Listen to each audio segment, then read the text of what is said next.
ഇന്ന് നമ്മൾ പറയുന്നത് നമ്മളില്ലേ ഹരണമൊക്കെ ചെയ്യൂലേ ഡിവിഷനൊക്കെ ചെയ്യൂലേ അപ്പൊ നമ്മൾ ഡിവിഷന്റെ ഓപ്പോസിറ്റ് എന്താ ചെയ്യാ മൾട്ടിപ്ലിക്കേഷൻ അല്ലേ.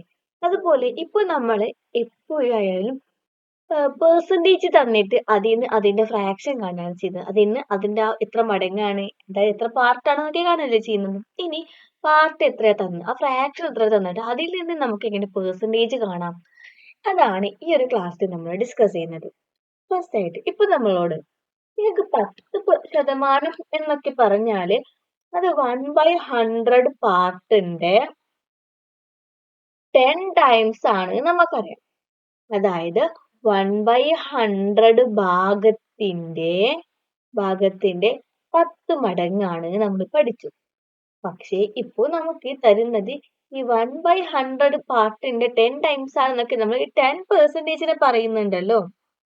അതേപോലെ ഇപ്പൊ ഈ 20% ആണെങ്കിൽ നമ്മൾ എന്ത് പറയും? 20% ആണെങ്കിൽ അത് നമ്മൾ എന്ത് പറയും? 1/100ന്റെ 20 ടൈംസ് ആണ് പറയും.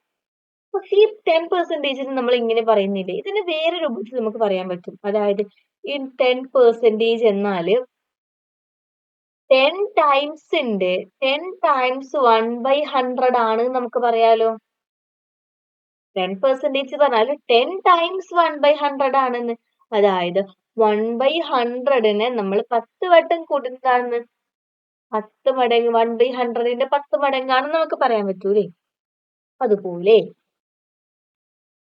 അതുപോലെ നോക്ക്, ഇപ്പൊ 12 1/2% എന്ന് പറഞ്ഞാല് 12 1/2% എന്ന് പറഞ്ഞാല് 12 1/2 പാർട്ടിന്റെ അത്രയ്ക്ക് ടൈംസ് എന്താണെന്ന് പറയാം, 1/100 ആണ് പറയാം. അതായത് 1/100 1/100ന്റെ 12 1/2 മടങ്ങാണ്. അതായത് ഇതിനെ ഇത്ര പ്രാവശ്യം ടൈംസ് എന്നൊക്കെ പറയുന്നത് മൾട്ടിപ്ലിക്കേഷൻ ആണല്ലേ സൂചിപ്പിക്കുന്നത്, ഗുണിക്കുന്നതാണ് പറയാം. ഇപ്പൊ നമുക്ക്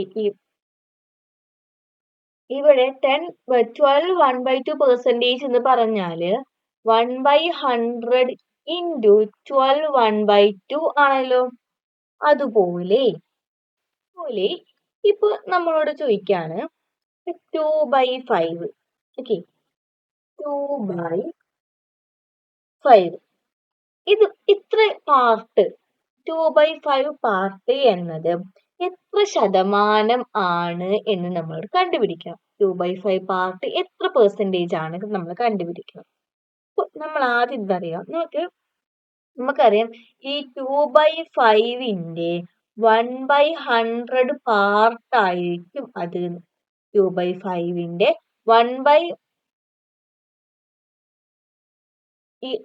2/5ന്റെ എന്നല്ല, ആ ഒരു എന്താ പറയാ ഒരു പെർസെൻറ്റേജ് ഉണ്ടാവൂല, ആ പെർസെൻറ്റേജിന്റെ 1/100 പാർട്ടാണ് എന്ത് 2/5 എന്നറിയാം.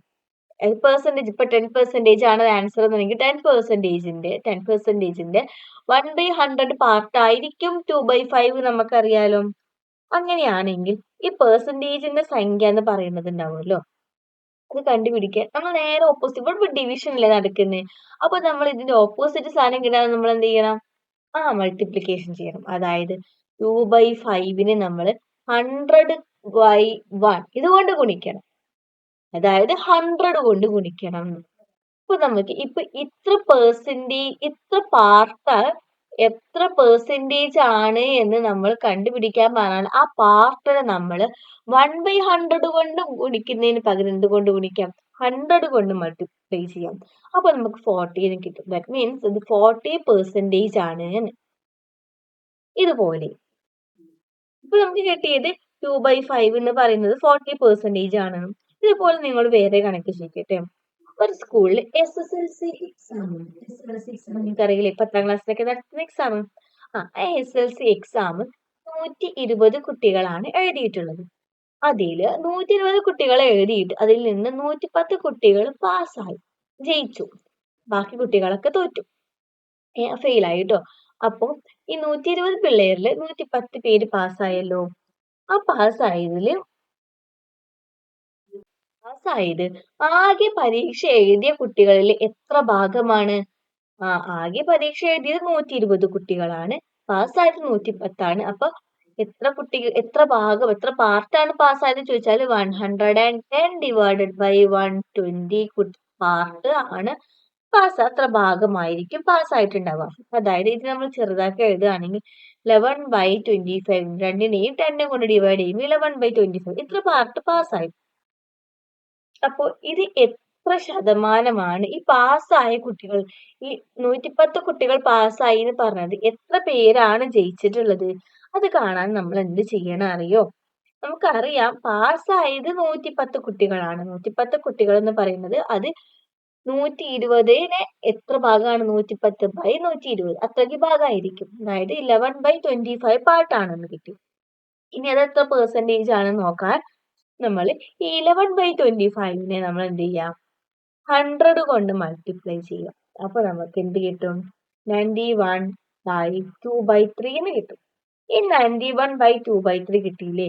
ഇത്രയ്ക്കും പെർസെന്റേജ് കുട്ടികളായിരിക്കും പാസ്സായിട്ടുണ്ടാവുക. ഇതുവരെ നമ്മൾ ചെയ്യുമ്പോൾ 1/100 കൊണ്ടാണ് നമ്മൾ മൾട്ടിപ്ലൈ ചെയ്യുന്നതെങ്കിൽ നമുക്ക് കിട്ടുന്ന ആൻസർ എന്തായിരിക്കും? അത്ര പാർട്ടാണ് പാസ്സായത്. അതായത് പെർസെന്റേജ് ആകുമ്പോഴാണ് നമ്മൾ 1/100 കൊണ്ട് ഗുണിക്കുന്നത്. ഇവിടെ പെർസെന്റേജ് ആയിരിക്കുമ്പോഴാണ് നമ്മൾ 1/100 കൊണ്ട് ഗുണിക്കുന്നത്.